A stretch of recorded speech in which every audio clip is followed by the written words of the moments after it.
Hello everyone. Welcome back to my channel. I hope everyone is having a wonderful day. Before starting the video, please subscribe and keep watching for more detailed videos. I don't usually agree with 90 Day Fiancé alum Florian Sukac, but in this case, I believe he was right in his criticism of 90 Day. The last resort therapist Reba Corrine, particularly regarding her guidance to Gino Palazzolo and Jasmine Pineda. Florian is the husband of Stacy Silva, whose twin sister, Darcy Silva, is a well-known figure in the franchise. The Silva twins even landed their own spin-off, Darcy and Stacy, in which Florian appeared throughout all 5 seasons. However, Florian and Stacy are rumored to have parted ways after nearly a decade together. Florian and Stacy were among 6 couples featured on Season 2 of 90 Day, The Last Resort. This therapy-based spin-off offered couples in crisis a combination of individual and group counseling sessions, led by therapists Reba, Dr. Janie Lacey, and James Kelleher. Outside of the therapy room, the couples socialized and mingled, which inevitably led to tensions, especially between Florian and Jasmine.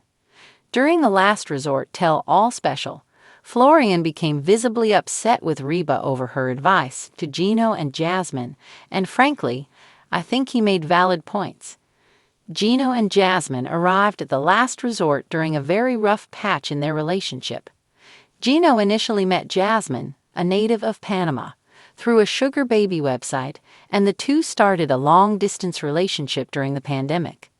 Once travel restrictions were lifted, Gino visited Jasmine in Panama, as seen in Before the 90 Days Season 5.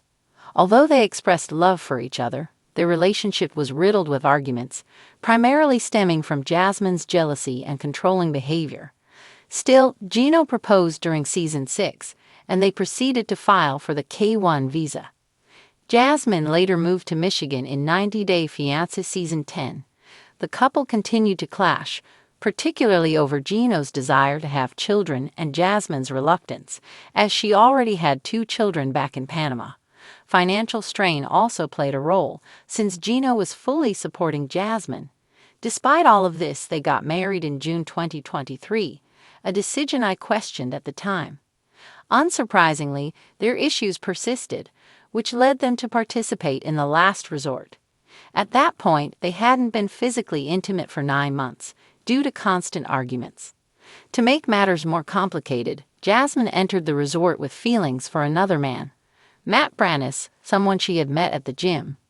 In one session with therapist Reba openly shared that she was in an open marriage and introduced that concept to Jasmine as a potential solution for her issues with Gino.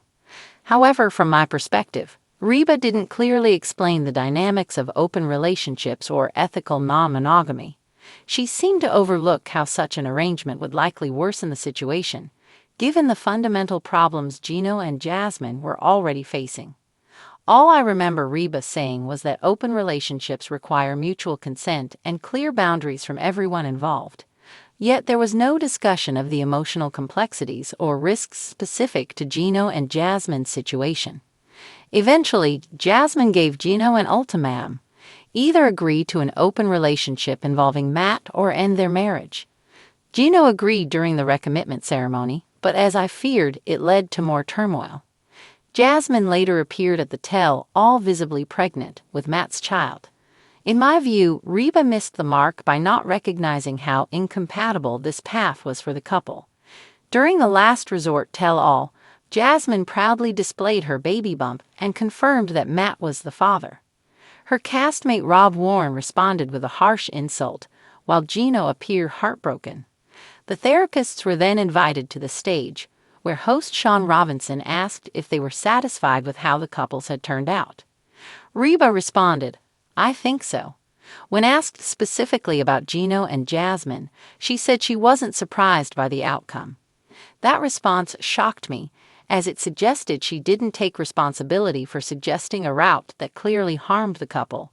When Florian voiced his concerns about Reba's role in the situation, Jasmine defended her, stating she felt adequately informed.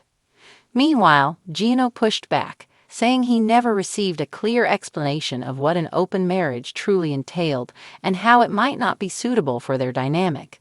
While I understand Jasmine's defense, and Reba clearly appreciated the support, it was disappointing to see a professional not acknowledge the harm her advice had caused.